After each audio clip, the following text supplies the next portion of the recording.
Welcome to Makers International, a podcast of makers from 3 countries, 2 continents, and featuring 5 guys separated only by the same language.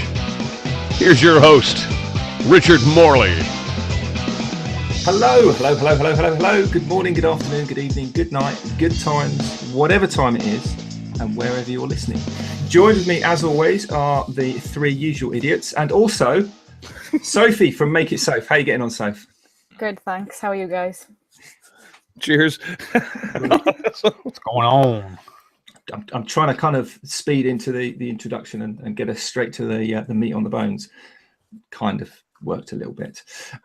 Right, so this week's usual shout outs and thank yous. Very quickly, Jim Dockrell, Tracy Keaton, Ragtie, Jake Thompson, Jez Cartwright, and Harnell Media. So big thank you to you guys for getting in touch, being part of the show, sort of in the background.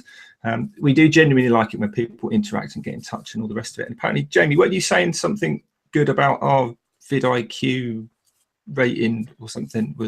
Yeah, I was just saying that the social was, apparently it's incredible, and obviously I handle the social media, which means I'm incredible. It was just he was just taking the opportunity to brag about himself, Richard, that's all. No, well, that's good because, you know, it is more incredible that actually people do want to interact with us and rather than just... So now on this podcast, we've got someone incredible and someone average. Yeah, there you go. Let's all take a moment and pat Jamie on the back. There you go. Attaboy, Jamie. There you go. All right. Boy. I should do that, really, shouldn't I? Yeah. More of a royal thing would go for you. Yeah. We don't want to know about any wrist movements. So moving swiftly on. Obviously, not just the people over on YouTube and the socials, but also everyone that's been commenting and getting in touch via SoundCloud and the people that have been rating us over on YouTube, because apparently that does help. I don't know for certain, but lots of people said it does. So we'll just go with that for now.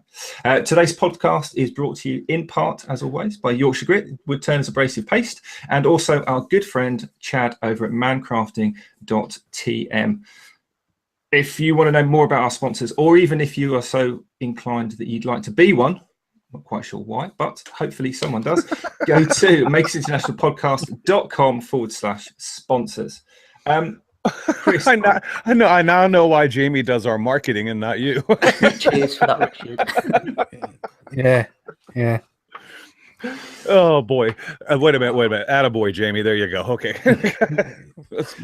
I'm sorry, Richard. Go ahead. So if anyone else wants to do the, all this, then you're screwing it up fine on your own, brother. Go ahead. I'm busy as it is. You keep on. Yeah. Rather than upping your game, just treat it like a game. That's my motto. Chris, I'm going to go with, we're going to have lots of random listening questions to this week because we're sort of carrying on from last week, are we not? Yeah, we do. We actually had a large amount of carryover to do. I thought last week we would have been able to get through all of them, but obviously we did not. So yeah, you've got the questions in front of you, my friend. So up to you to decide where you want to start today. Fantastic. Well, obviously we've got Soph on with us as well.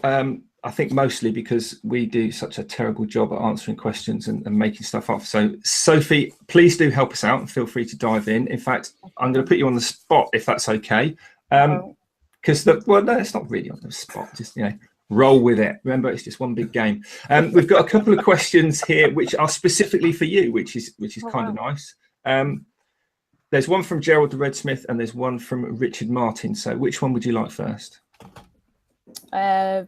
Gerald, please. Gerald. Okay, don't read too much into that, either of you. But Gerald wants to know, specifically for you, having a YouTube how has having a YouTube affected your workflow? Filming things and not filming and what comes first and all that sort of stuff. So, I mean, does it change the way you work because you're filming? Or initially, like in the very beginning, it did, because it was trying to get in the habit of having the camera on and then forgetting that I actually was filming and then like re-recording stuff because I'd forgotten to press record and all that type of stuff. So it's getting in the habit. But it's just kind of second nature now, which is a bit weird, that I just put it on and I'll absolutely ruin loads of batteries before I actually get content that's worth putting in a video. But I think that is just being open to practicing and keeping going with different things. it's quite good because it actually pushes me to do more work. I think actually doing more videos, and I think doing like bringing the mini makers, I'm editing more as well. So because those are very much just editing videos and just featuring their work, so I can actually just focus on different videos and just fun builds for them to kind of interpret and make their own then as well. Do you find that actually making, I guess this is open to everyone, because it probably helped me in being able to produce a video. Do you change the way that you actually work on a project, i.e. the order, or do you just start the project, film it to the end, and then that's your footage? Or do you kind of do sort of more the movie thing where, we've got to do this bit, and then, that might be in the middle of what's intended to be the final cut first before something else, and kind of mix things around? Or do you do it more chronologically?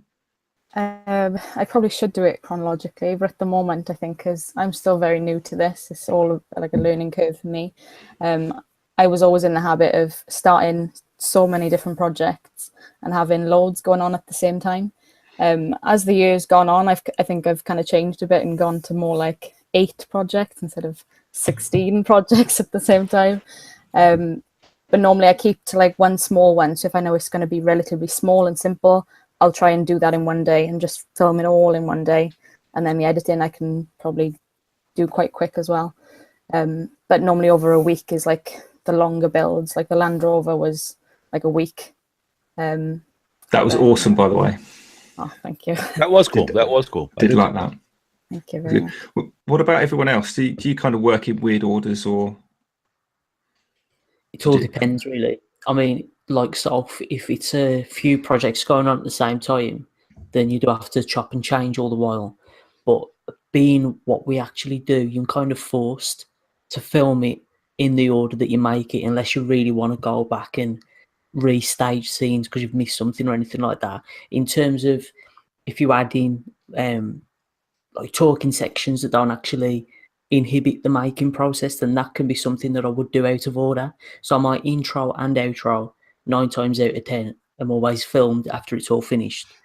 But other than that, it's start the project, film it all the way through, and stick it together at the end. Yeah, I'm right there with Joe. I do everything chronologically. I even do my, if I do a video where there's an intro and I have an outro, that is it. I actually film that chronologically too. I mean, I start the intro before I have ever started the project, and then I go through step 1 through step 400, whatever it happens to be, and then I do the close. So yeah, I always do chronologically. I've never done one any other way. I've never gone out of sequence because I was in this position and I wanted to get that shot. I'm just not that good. It's a lot easier just to film it as you go. So sorry, yeah. It reminds me of a very early video I did, and I can't remember what the video was about, but I wanted to do an intro, and I wanted to have the thing that I was going to make. But when I wanted to shoot the intro, I didn't have the thing that I was going to make, but I wanted it in the scene, and I was literally, how am I going to do this? Because I haven't got it yet. And it took me about an hour to think, well, I'll make it, and then I'll just edit it to the front, and it just suddenly do you know, it sounds really simple. I'm like, how do I do this? How do people do this when they haven't made the thing yet? It's like, and then it dawns on you like, oh yeah, I feel a bit silly now. But, can I ask a question? Can I be like a random listener question real quick? Because that always, I'm curious about this. I'm wondering how you folks feel about it. You know how when you see somebody do a video, and at the very beginning of the video, they show the finished product, okay, of what they did, and then they usually follow that with, if you want to see how I made it, stick around. I never thought that was a good idea. I always thought it was better for not only for watch time, but for maintaining people's interest to kind of not sort of let them know exactly what you're doing until the end of the video. It kind of helps carry them along. How do you guys view that? I mean, do you see a benefit to doing it one way or another, or do you think it doesn't matter? I can remember getting, when I first got my lathe, and I remember picking up a log, and I'd rather pick up a log and say, want to see me turn this into a cocktail stick? Stick around. Right. Because I know for what, if I picked up a goblet and said, this was once like you said, pick up a goblet and say, watch how I do turn this from a log. Right. Then people are going to say, well, that looks rubbish. I ain't going to watch that. Well, it's You know no. what I mean? Or people, there's less chance people are going to watch. Well, I'm just afraid that Watch it. you've already shown them the finished product, so there's nothing for them to Yeah. actually watch the creation. You've already shown it to me. I mean, I'd rather Yeah. see you do it and then give me the, oh, here it is. I mean, Joe, I don't know. How do you feel about that? Well, there is kind of the argument that 9 times out of 10, you will include an image of the finished product in the thumbnail anyway. So people will see it that way. There's like a couple of different types of audiences that will look at videos like this. There'll be people who watch it who've got no intention of ever making anything, never mind make what you're making. They just want to watch it for the pure entertainment of it. Those lend themselves better to keeping the mystery going, all these materials coming together to a final piece. If you're looking for something that you want to actually make yourself and follow a step by step, then having them show you at the beginning, this is what we're going to be making, that just gives a reassurance that this is the right video you should be watching, not you thinking, is this going to end up how I actually want it to be?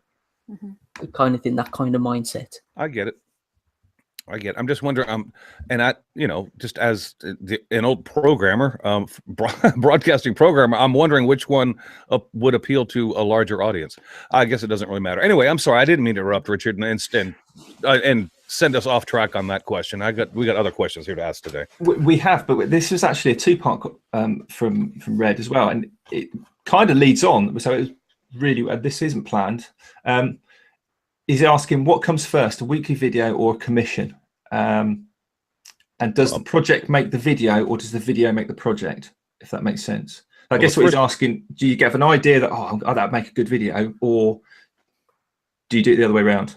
Well, to answer his first question, I think it's always the money. But I mean, you do the commission first, then if you have time, you do the video. But okay, Soph, go ahead. Yeah, I think I agree with Chris, to be honest. The money and commissions do come first, because all of your viewers will understand that you do need money for materials, and it's a circle then. You need money for materials and materials for videos and something like that. But I think most like ideas and thing, I think you've got to kind of keep with film and TV and stuff. So if there's a certain film coming out, you want to be like making sure that you've got that referenced and building something that'll actually bring in people and actually get the subs and the viewers to see like your other projects then, and the things like that's what I tried to do with like my junk builds, because those won't probably be hitting like loads and loads of views. But then if I do something that's topical, like for films and stuff, then I'll bring people in watching those, and they might like click on my, you know, my other, like my trike or my Land Rover. That's probably something they weren't originally looking for. Yeah, and I guess that kind of feeds back into the whole workflow and planning, because you know, if there's the new series of whatever coming out in 2 months' time, you kind of start planning that in. So from that point of view, I guess it's the video that, or the idea with the video that comes first, but as a sideline. But yeah, for me again, it's the commission. The commissions have got to basically pay the bills, so that's got to be the priority for me. You can actually get a good mix though, because there's a lot of the smaller, quicker projects that will be made purely for the fact that you want to make a video. So you'll come up with this crazy idea, something simple, you just want to get and make it. So you would put your time into that. But a benefit of the commissions, if the person will allow you, obviously, who's actually commissioning, is making a video of the commission that you're making. Because 9 times out of 10, it'll allow you to work with materials you otherwise couldn't afford. So if a client wants an exotic piece of wood used for their commission, you can now show using like African mahogany that you could have never afforded before, because the client's paying for it. So you got to work in the two if possible. But of course, you got to pay the bills. You got to keep the lights on. That's always got to come first. Absolutely. Richard, what was the second part of his question? It was something about which hand washes the other hand, or something like that. What was that about? That was basically it. Is it the video that comes with the project, or the project that comes for the video? And that was that. I've actually, that's fine. But I'm glad Joe kind of throws in there with the kind of the costings and the commissions and stuff like that, because that actually leads us on to another question from Norbury 53, and I think I know this has been asked before. Norbury's over in, or under in Australia, and he has asked us this before. He's basically saying, why is plywood so incredibly expensive in Australia compared to the rest of the world? And then he goes on, he's already rebutted distance, tax, population, average wage. I wonder what other silly excuses can be made. And I'm not quite sure how to answer that. Well, we don't live in Australia, so it's going to be really hard for me to answer that. I mean, that would be a question for your local government or, you know, your supplier.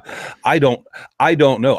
I'm inclined to think it must have something to do with shipping, and perhaps the plywood is made out of wood that's not indigenous to Australia. So you've got, you know, you've got an imported wood that's going to cost a lot more money to get into the country. I don't know. I mean, I have no clue. I don't live in Australia. I mean, I don't know. Go ask your local shop owner, why the heck is this so expensive? Maybe he'll have a better answer than I do. I'm in America, for Christ's sake. What do I know? There is the technical look at it as well, because obviously plywood is made up of different layers of wood stacked together and glued up. And of course, trying to do that when you're upside down is a lot more difficult. So it's automatically going to cost a lot more. You know what the real answer to that probably is there's probably isn't a manufacturer actually in Australia manufacturing plywood out of whatever indigenous woods happen to be available to the Australians. And I'm guessing that. I mean, Norbury, I don't know, my friend, and I do feel bad for you that plywood costs so much for you, but I don't know, find another material. Surely there's a market for them there then, because you can go onto Amazon and get some plywood tree seeds and plant them over in Australia. But they only grow. Don't confuse them with the MDF seeds though, because they can be quite dangerous to your health. Oh man! Wait a minute. Somewhere I have a photo. Hold on. It does kind of make for a side answer. I guess that the answer to that question, Aubrey, is no idea. And as Chris has said, you're going to have to kind of talk to your suppliers and find out and try and understand what their chain is. I'm going to guess that your main distributors in Australia don't buy that much, and when it does reach Australia, it's still got potentially an awfully long way to go on mainland. And there's Chris, he's put the there's the exotic plywood tree right there. There we go. But it's like everything else. I mean, I can't afford to buy a big drum sander. I'd love to buy a big drum sander, but it's what's the phrase about invention, necessity being the mother of invention and stuff like that. There'll be a solution. It doesn't necessarily have to be the finest grade plywood. You could make your own out of veneers. I know videos on that. Sorry to interrupt. Dan Brent, who lives in Australia, just said that there's actually a manufacturer in Queensland, but he's not sure if it's still there. Oh, okay. So that might mean that there isn't a manufacturer in Queensland if they're not there. There may be, or may not be. There may or may not still be there. Yeah, well, I mean, it's going to be difficult, and it's like anything else. You've got to research it to the nth degree and be tenacious. If you really want something, you've got to find all the suppliers, and they're not necessarily going to be obvious. It's doing your homework and finding different things. So it's not easy to get exotic hardwoods off the shelf in the UK, but it is available. You have to go to. I mean, Joe, you had issues getting even just walnut, didn't you? And that is native to the UK in parts. It is. Right. Yeah, it's basically trying to get aluminum in the UK. It's just impossible because it doesn't exist. But if you want to go look for aluminium, they have plenty of that. Exactly. But the higher grade American version of aluminum, they don't yet. I'm sorry, the UK hasn't made it there yet. Anyway, Norbury, basically we've just chatted on about how we don't know how to answer your question, my friend. That's a question for you to ask your local people, because I have no idea why that stuff's expensive and why it's not. I mean, I don't live in Australia. How could I know? On a better note now, Norbury, Wolves and Champions, mate. God. Is it Wolves fan? Champions or choppers? I didn't catch that. Champions. How do you guys perform maintenance on your tools? KSFWG wants to know. Do you do a lot of maintenance on your tools, or do you just let them?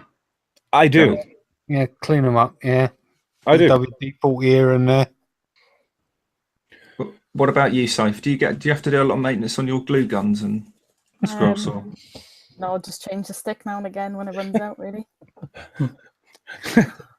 she's an as needed. If this stuff doesn't come out anymore, yeah, I'll clean it out. But I mean, other than that, I don't mess with it. Yeah. What about jigs? Do you guys make a lot of like jigs and templates? And because aren't you making some templates at the moment, Soph?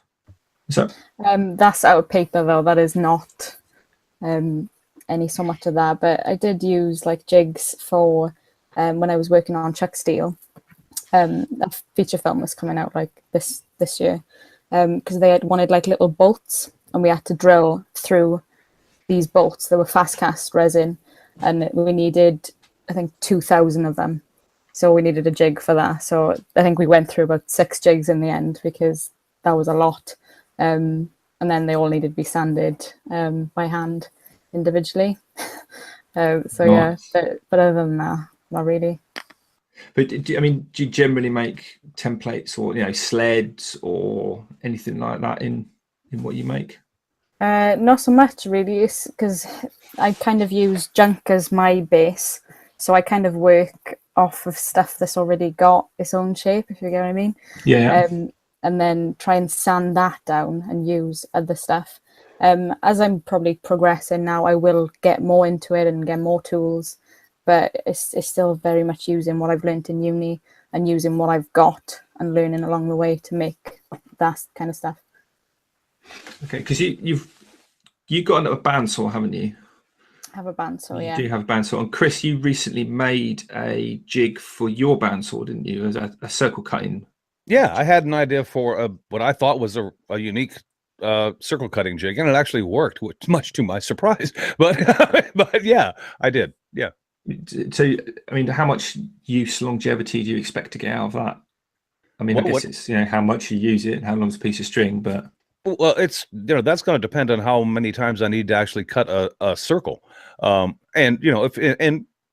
While circles aren't, in woodworking terms, circles aren't necessarily a very high demand, because we spend most of our time in woodworking cutting squares and then reshaping squares. But when it comes down to making a circle, it can be rather perplexing to figure out how to actually make not necessarily perfect, but an acceptable circle. And if you talk about, table size, like circular coffee tables, then a jig like that you're going to need. Unless you've got a real steady hand with a jigsaw or something, then you're going to need that. That's why I made it. But how often will I use it? Every time I need a circle, Richard. I don't know. I can't tell you that. I don't have a set schedule as to I'm going to use that on Friday while I'm having my morning coffee. I don't know. I don't have a clue. But it's just another tool to have in my shop, though, because I look at jigs as tools that you don't plug in, because that's what they are. They're actually just aids to help you get to a certain point, just like a tool will help you cut the wood so you can shape it into what you want. That's what a jig is. Yeah, absolutely. Yeah. I guess I make a sort of a lot of router templates and router jigs, but I guess the classic one is, and I think, didn't Joe make a crosscut sled? I know Chris has got one. Have you got a crosscut sled on your? I did make one, but when I gave my table saw away, the jig fit that, so I gave that away with it. But I haven't made a new one since. Okay, because one of the sort of the next part, I suppose, of this question is, what is your most essential jigs? And I think probably for me, it's going to be the crosscut sled on my table saw, just because it's a lot of the time it's easier for me to crosscut something on the table saw than it is to get the miter saw out and set it up and use that. But I made that maybe 5 or 6 years ago, MDF, and it's fine even with all the temperature changes I've got. I've got no kind of intention of remaking it because it's still right. Square. But well, you would think, I know, Richard, you would think that that would be mine as well, but it's not. I use because I mill a lot of my own wood that I use myself from fallen trees in the area, things of that nature. I actually have bandsaw jigs that I use more often than I use my crosscut sled on my table saw. But that would be number 2. Definitely the crosscut sled and the table saw. If you're just an average guy and you're not looking to do your own resawing and cut you down your own wood and make your own boards, then absolutely crosscut sled would be the most used in my shop. You've got Joe's definitely got a planer thicknesser. Have you got a planer and a thicknesser, jointer, whatever you want to call it in your area? Me? Yeah. Yes. Yeah. So do you do a lot of maintenance on that, checking like the checking the tables are coplanar and Yeah, fences and the are square blades, and making sure the blades are clean. Yeah, absolutely. Yeah, for both my planer, which I don't have a large planer. I think Mark Christopher's in our audience today. Mark Christopher and I own the same planer, and I'm telling you, that planer that I own, I wouldn't give it up. It's old, but I would not give that up. You could not buy that planer from me. That planer is a beast. I'm telling you. And changing the blades on it, not so hard. My jointer, I don't have a great jointer. I am in the market to upgrade in the jointer area. Let's put it that way, because jointing wood, I don't even bother using my jointer anymore. I use my table saw to joint wood. I just, because I make a jig and I set it up to get the board so that they'll joint together if I need to do a glue up. I don't use a jointer anymore because the jointer I have is absolutely rubbish. I'm not a big fan of the jointer, or the planer, as we call it in the UK. I don't think Joe is either, are you, Joe? You're not a big planer fan. I will use it occasionally, but I'm kind of wanting to swap it out because I've got the combined unit, so it's a thicknesser and jointer all in one. But it's big and it's bulky and it takes up a lot of room, so I'd like to get more of the American style, like lunchbox kind of thicknesser, and then I would probably not even bother getting a jointer because I don't use it that much.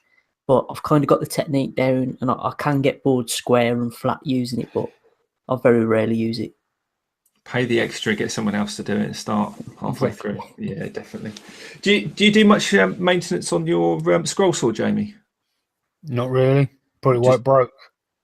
Of course, yes, it's recently broken. Do you want to tell us about that? Yeah, I want you to tell us about that because I think it's hilarious. Basically, what happened here, I bet you do. Basically, what happened is the tension bar stripped out.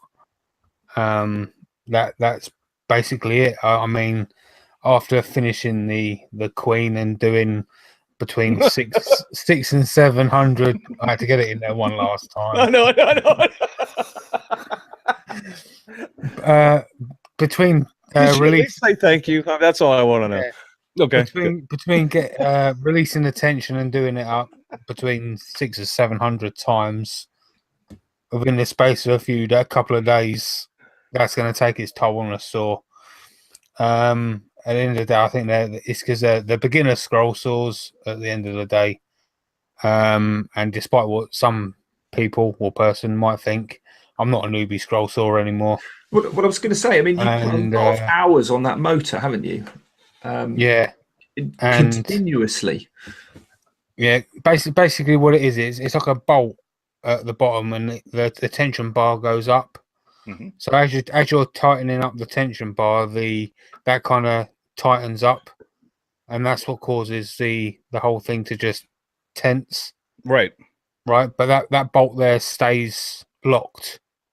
So as you're just turning it, it's kind of like just stripped. So that now there's nothing kind of gripping it. Yeah. So it's basically just spinning now, and there's nothing holding it. So yeah, it's a shame. I mean, it's easily fixed. But I was actually in the middle of working on some stuff for Record Power when it went kaput. Oh, well, Record Power has been relatively nice to us, haven't they, Jamie? I mean, they're helping us out. Yeah. I don't want to go talking about it. I mean, it's all right. Okay. Nah, they're good people. Calm down, Richard. Yeah, it's because he's a router person. They're evil. Well, I've got a record bandsaw actually, and I was just going to ask Sophie, knowing that she's got a bandsaw. She's also got a Record Power scroll saw as well. Do you know what? I was aware of that actually.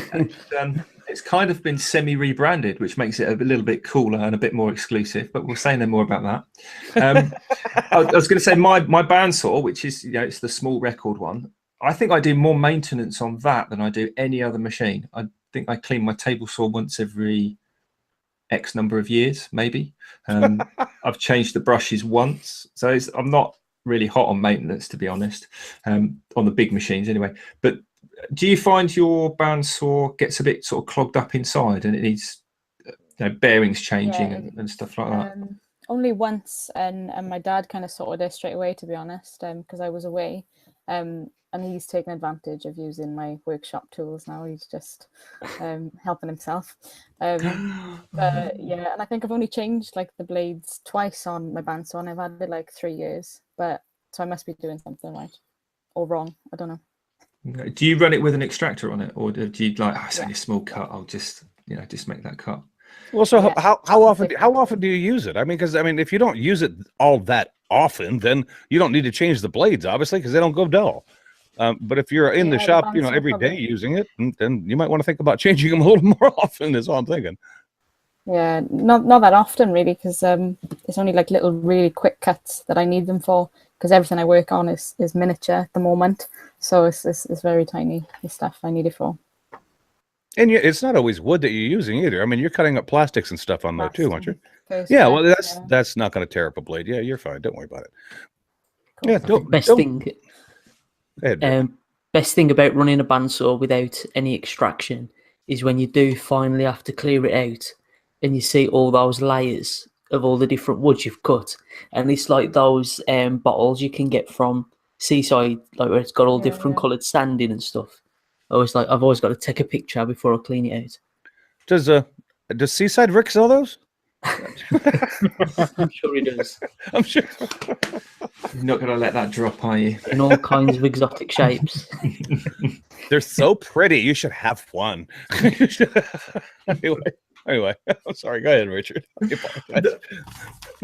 I'm not picking the questions in the right order here, as in the list, but this one kind of leads on from what Joe just said about the whole layers of different things, which is obviously from various materials. So Portal Woodworks wants to know, what is your favorite material to work with, and what is your go-to tool? So it's got to be Sophie. You work with more materials than the rest of us put together, I think. So I think this is going to be an interesting answer. Yeah, I think Sculpey is my favorite. I think I've said it before, but Sculpey is my favorite. It's Sculpey, Super Sculpey. So not Sculpey Firm or any of those. Kind of, you can get loads of variations. But I just love that. And I know I've been using it on like the Lego figures and all stuff like that. But well, so for people who don't know, what is Sculpey like a clay that hardens or eventually, or what's the deal? It's a polymer clay, and you can get different thicknesses and different firmnesses. So either you've got to like warm, well, it's like Sculpey Firm. You've got to work a lot before it actually becomes malleable and usable.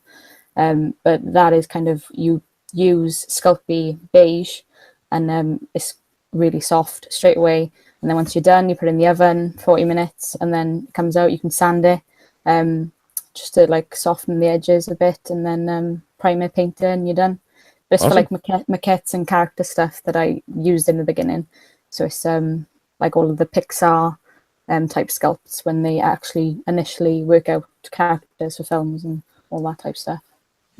Is that much like, I know Fimo is another a polymer clay that you oven bake, but are they very different in terms of materials to work with, or are they fairly similar? Is it basically one brand to another? Yeah, I think they all come under the same thing. I think Fimo is UK based, because I know Sculpey comes from America, but I've never really got on with Fimo. I think if you're using lots of different colours, I think Fimo is probably the one to go for if you don't want to paint afterwards. So I use Sculpey because I know I'll be painting the final piece afterwards. Right, that makes sense, yeah. So Fimo, if you're using and you want red, green and blue, and you just want to use those shapes, then that's probably better. But I know a lot of kids use Fimo rather than Sculpey. I don't know, I'm not sure why. Probably the colour thing. Well, I've got some Fimo here, actually. Just happen to have some right next to me, and I get it because it's the colour, and I guess I'm a big kid, so that's probably translatable across the board. But, yeah. What about everyone else? I'm assuming there's going to be wood species getting thrown around here, but Going a bit different from wood, my go-to wood would always be walnut, but kind of along the line similar to Sculpey, milliput is my favourite go-to kind of material. I use it for inlays, so inlays always look like there's a lot of work goes into them, because there is when you're inlaying wood or inlaying other solid materials. But as soon as you incorporate a putty that dries solid, it just becomes a routing task. Get the routing nice, and then it doesn't really matter. You can just bodge it all together, sand it flat, and it comes out great. So like when I started using it, there wasn't anybody using it before on YouTube. I've seen it used on different websites like making models and stuff. So I searched on YouTube, nothing at all. So I used it in like a cutting board, and it's still great now. And that was like back in 2014 or something, and I'm still using it today. It's great stuff. What does it taste like? And tastes all right, actually. I've only tasted the black. I've only flavors. There's other flavors as well. What are you, prejudiced? Anyway, but you can get the same kind of effect by using a resin. And I don't use a lot of resins, but I've never. And Joe, I'll be honest with you, I've never used milliput. I don't think it's that widely available here in the States. I could be wrong on that. Maybe I just haven't looked for it hard enough. I don't know, but well, my favorite material is obviously going to be wood. If you want to know a species, it's yellow birch. I absolutely love working with yellow birch. But I would like to play with some because you see a lot of these guys on YouTube that have that, like Heath Knuckles does with his resins and things of that nature. I would like to play with resin someday. I don't know that. So, I mean, if you're asking my current, it's going to be a species of wood, and it's going to be yellow birch. And surprise, it's not walnut; it's yellow birch. But I would like to use for the inlay kind of things like that, different colors and different textures of resin someday, using a routed edge and then inlaying with that and then sanding flush and then polishing. I think that would work out really well. It's just kind of as an accent thing. Just an idea. I mean, I'm sure I'm not the first one to have it. A lot of people do that all the time, but I've never used milliput, so I can't chime in on what Joe had to say. You have to grab some from Maker's Fair because milliput are going to be there, aren't they? I think. Maker Central. Maker Central. Yeah. Did I not say Maker Central? That's what I meant. Maker Fair. Yeah. Fair. There's so many going on. It's just all over the place at the moment. Yeah, no. I mean, a year ago, you guys were complaining that nothing happens in the UK, and now you've got 2 events within 2 weeks of each other. It's like, well, see, yeah, there you go. Confusion sets in. Anyway, I'm assuming Jamie's going to go with plywood because that kind of for me translates to especially bought with birch plywood. I love burning it. I'm guilty of that, I have to say. Oh man, you guys, Norbury, they're just giving you a hard time, man. Don't worry about it. They're kidding. Go ahead. So, Jimmy, what size plywood do you actually use when you scroll saw? Is it like 1/8 inch or what is it? It kind of varies. I use normally I use 6mm. So yeah, back 1/4 inch. Okay. Do you buy? This is not. I buy sheets. Like a full 8x4. Yeah. I mean, this every time I do a pattern, I stack cut them, so I'll do at least 2 at a time. And obviously, when you're thinking that the patterns I do, they're normally something like between 16 and 18 inches wide, at least. I think that the biggest one I've done was. I think it's 18 inches tall, something like 23 inches wide or something like that. Because when you think that the scroll saw, the throat capacity is 16 inches, so you've got another 16 inches the other side when you're using a spiral, so you can get right to the center using, say you've got 32 inches size in total that you can do. Because you can get at it from both sides. Yeah, exactly. That makes sense. Have you done much scrolling with your scroll saw yet, Soph? A little bit, not enough. I've got like a few projects lined up. Like I wanted to do a Disney one and a Harry Potter one, but everything just got so busy, and I keep putting it back. But definitely, I have been doing like little things and like little clasps, like for wall hangings, just like little triangles, just to stick on the back of things that I wanted to be put up for ages. But it was practicing really, because obviously I'd never used one and always wanted to. But yeah, I'm getting used to it now, and Harry Potter project is next. Team Scroll Saw. Awesome. Hey, Richard, I've got plenty of patterns for you. Yeah. There you go. Richard, I've got a question I want to make sure we get to today. If I can throw this in for you, if you don't mind. No, crack on. It's from our friend Dan Brent. And Dan says He says he knows that he's not the only person in the maker community that likes to fly under the radar. And Dan, you're right. I mean, there are millions of people that are makers that aren't on YouTube or, you know, active or, you know, big mouths like me in the community. And you're right, there are. He said it would be interesting to hear you guys share some of the ideas of what you think makers can do to help their communities. He goes on to say that, you know, he just wants to thank anybody out there who is using their skills to contribute to their local society or society in general, especially the ones that do it to help people out and not seek any recognition for doing so. And Dan, I can't agree with you any more than like 100% on that. I mean, I think that's probably the most admirable thing we can do. But getting back to his question, if you guys do anything for the community or your own local community that you feel comfortable talking about, I think he wants to kind of get some ideas thrown out there so that people who have a giving heart and want to find a place to express it can do so. So if you guys have any ideas, or if you're doing something currently, give Dan the answer. Is anyone doing anything currently, or do you need a little bit of lead time to think about it? Because I can leap straight in with this. I'm not doing anything currently, but I mean, there's always like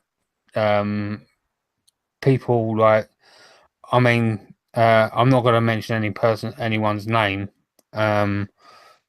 through fear of whether it's embarrassment or what, I don't know, or just for the sake of mentioning their name. But there is someone in the community that, for example, like you get I can't think of what they're called now, but it's for blind people. Do you know what blind people used to read? It's like Braille. Yeah, Braille. Right. Well, when they're writing out Braille, if you like, they have a thing called a Braille eraser. Right, and it's basically just a little wooden stick. Right, and they actually get charged quite a lot of money for these. Right. Really? And it's literally just a little stick with like a little point on the end, and all it is just push the paper back down. And they're actually quite expensive. You know, they can take a wood turner seconds to turn out. So if anyone could do that and just send them off to the blind society or something like that, and say, there you go. Do you know what I mean? That's just a prime example. And obviously, hospitals can never have too many toys. Churches can never have too many toys for kids. Do you know what I mean? It's just a prime example. Pens, all that sort of stuff is appreciated everywhere. You know, anything. A gift is a gift at the end of the day. Absolutely. And if there's a use for it, I mean, you know, absolutely. I mean, it's going to go to somebody who needs it. I mean, Richard, what about you? Go ahead, jump into what you were going to say. Well, I was going to say about for the community in general. A couple of years ago, I was I was a very active scout leader for the eldest sort of bracket of scouts, and every year just before Christmas, I'd go along with my little lathe and set it up in the hall. And because we were because we were the biggest age group, we had the smallest kind of turnout, because, you know, they're teenagers and they just want to hang out and play video games at that age. So for about 2 hours one evening just before Christmas every year, we'd set the layout, and they'd either make mushrooms or Christmas trees. And it was always something that they'd go into, oh, this looks really boring.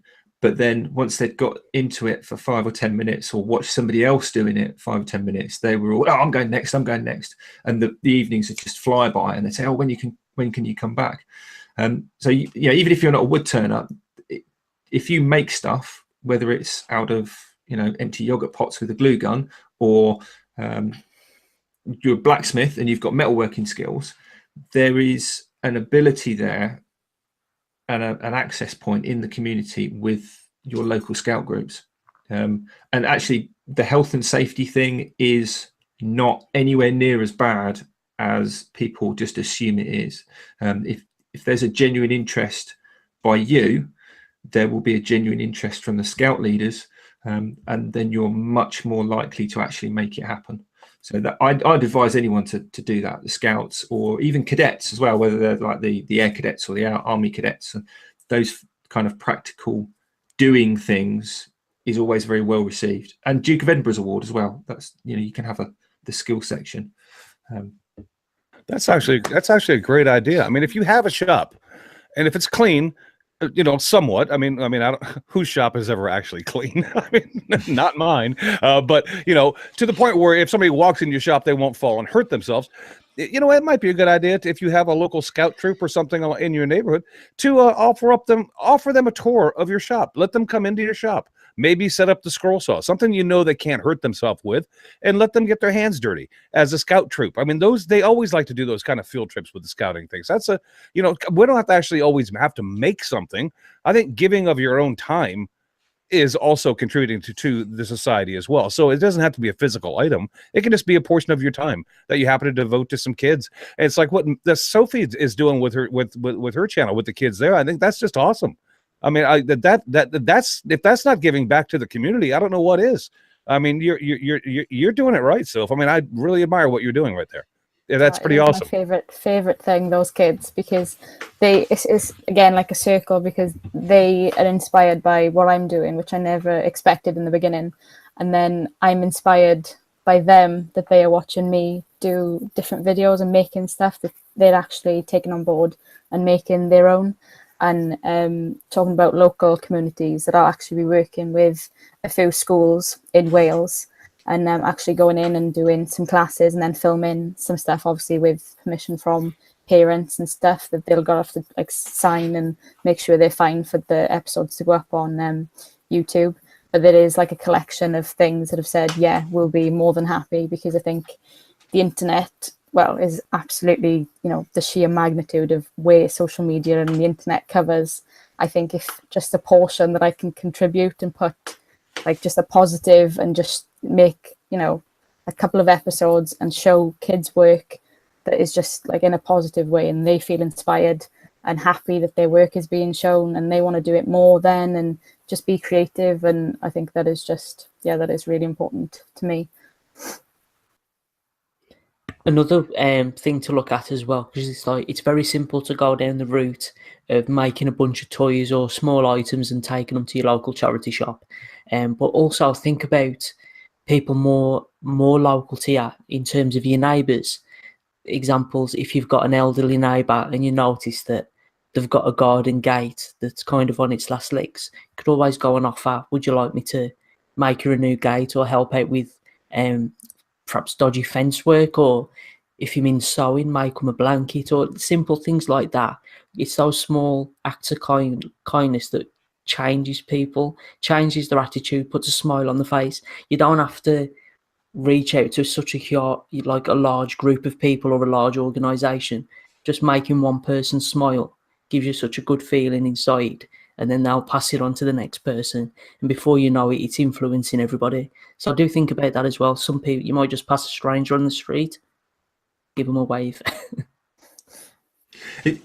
That's exactly it, and it's those little small gestures, Joe, that can really change the outcome of somebody's day, which then potentially has the impact down the line. And when you say about if you're into sewing, make something like a blanket. Kat and her mum and a few other ladies that are all part of a knit and natter group locally. I don't know if it's every year, but certainly last year, winter time, they all sat around chatting about, knitting patterns and kids' names and Coronation Street and stuff, knitting socks, which were then all bundled together and collected by a charity. And this charity went across the streets and were dishing out pairs of socks to the homeless people. Now, it's a very small thing, because we take socks for granted, don't we? But can you imagine living on the street and being given a brand new pair of clean socks? That potentially could change somebody's week. Yeah, well, I mean, any kind of clothing, especially during the winter months, if you can do something along that. I mean, because if you're out there and you're living amongst the elements and it's below freezing, you're going to want something that keeps you warm. I mean, you're going to appreciate a hot meal. But you know what? I'd appreciate a freaking warm jacket too. I mean, exactly. So any kind of thing like that, if you can do it, especially if you're a seamstress. If you're a seamstress and you know how to do this stuff, and it's not a big deal for you, and you have some scrap material, I don't really think people would care even what it looked like, as long as it kept them warm. I mean, why not use up the scraps and give it away? Exactly. As opposed to binning it, because that, rather than bin it, make something out of it. Yeah, socks, gloves, scarves, jumpers, hats.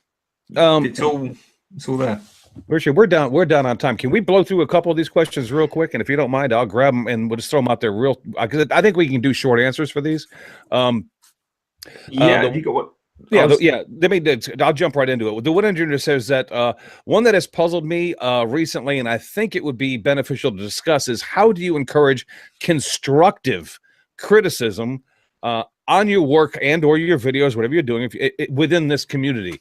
And I think my answer to this is going to be short and simple. Wood engineer, if you ask in a group for constructive criticism, you're never going to get what you're looking for. If you really want constructive criticism, find somebody who you respect and who will get on a one-to-one basis with you and have them take a look at it, and then you'll get constructive criticism, because nobody wants to criticize another fellow maker in this community publicly. It's not going to happen. If you want criticism and you want true constructive criticism from the community, get with somebody on a one-to-one basis, and I think you'll get what you're looking for. But I think as a group, you're not going to find it. I could be wrong. You guys go from there. I'd kind of agree. I'd certainly be wary of, if you're going to ask for constructive criticism, then take what people say as being meant as constructive. And I know a lot of YouTube comments, just because you're a 15-year experienced carpenter and you hold your chisel a particular way up, doesn't necessarily mean that you did it the right or the wrong way. But it may have been meant as constructive. So you have to kind of, if you've asked for it, you've got to take it as constructive, even if it's not what you were kind of hoping for, if that makes sense. That would be my bit of advice on that one. Just like if you've been scroll sawing for about 5 years, doesn't mean to say you're a newbie. Jamie's not going to let that go. Anyway, Joe, what about you?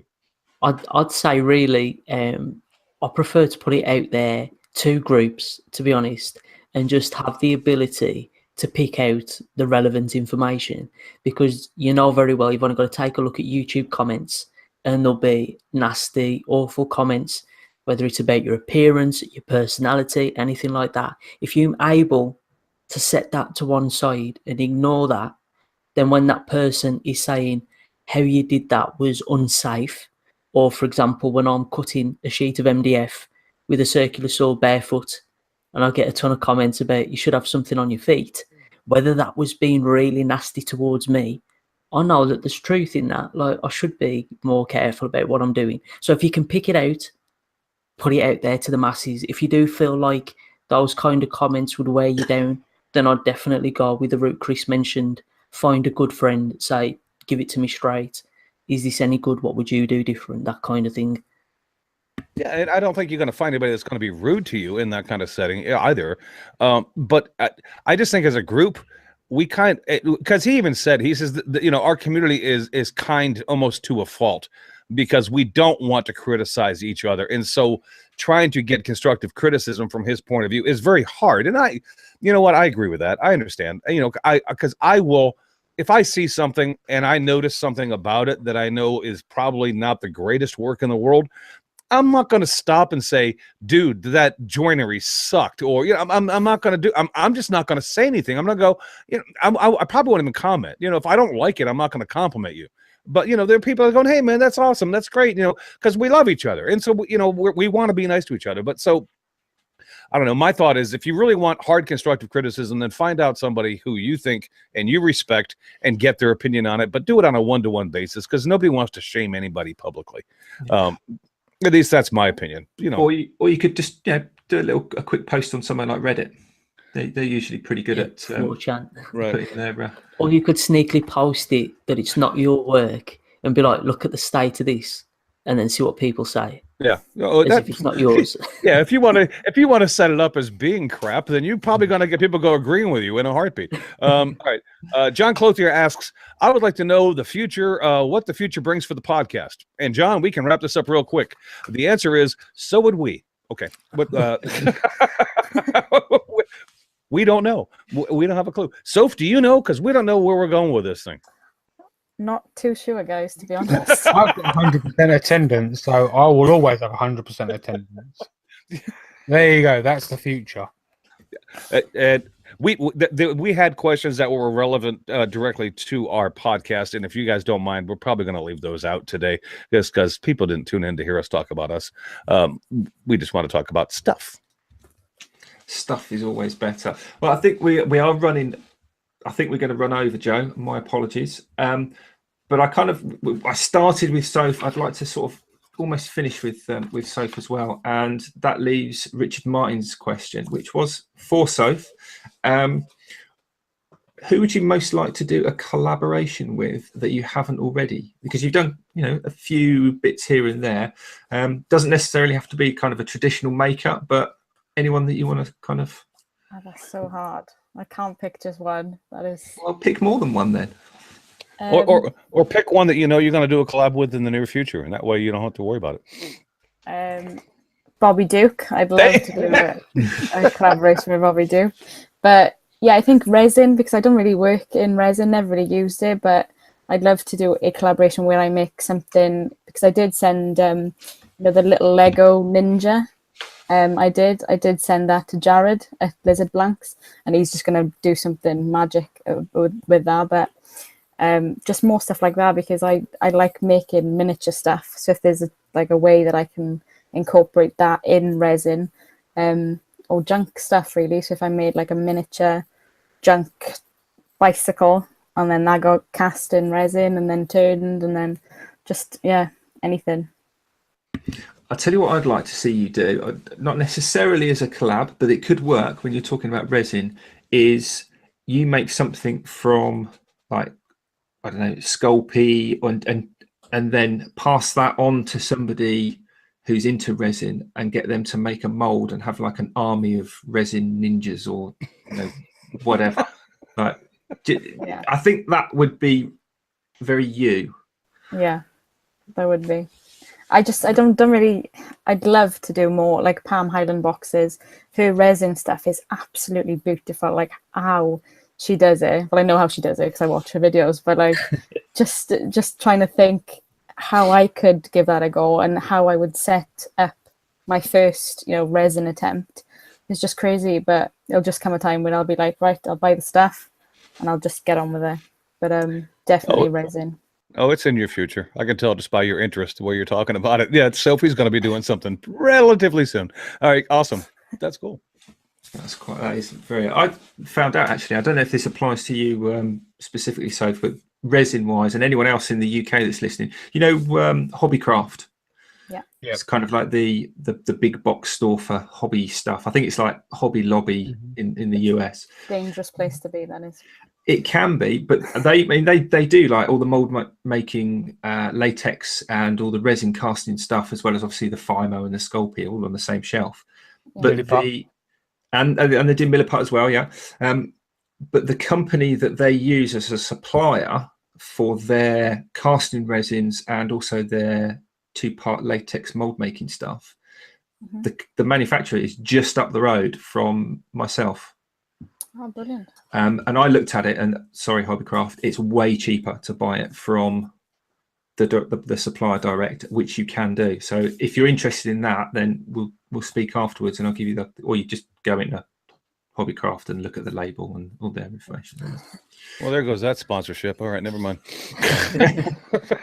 Jamie, you can go ahead and withdraw that anyway. Yeah, Joe just edited that bit out. That's two. Two down. Do you have anything for Jamie's page this week, Jamie Page? Do I have something for Jamie's page? Yeah, I released a video just before the show went live.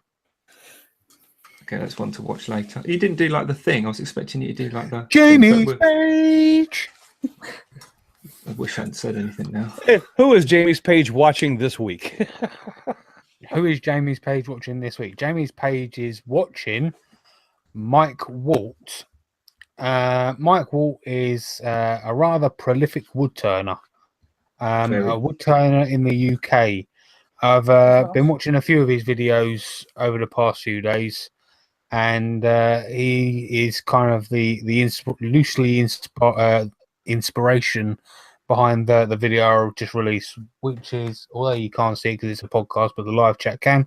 So if you're listening to it on iTunes or SoundCloud or whatever, come over to the live chat. It's fun. So is what thought I you were going made. to say something else then. I will try to describe it. Jamie has an off-center turning that he's showing that he did on the lathe, and I'm not going to expound upon it any more than that. It's just a very cool piece that Jamie did that's based on doing an off-center turning. But I like the video is I actually turned it one-handed. And what he was doing with the other hand will leave to your imagination. Holding the lathe down. Holding the lathe down.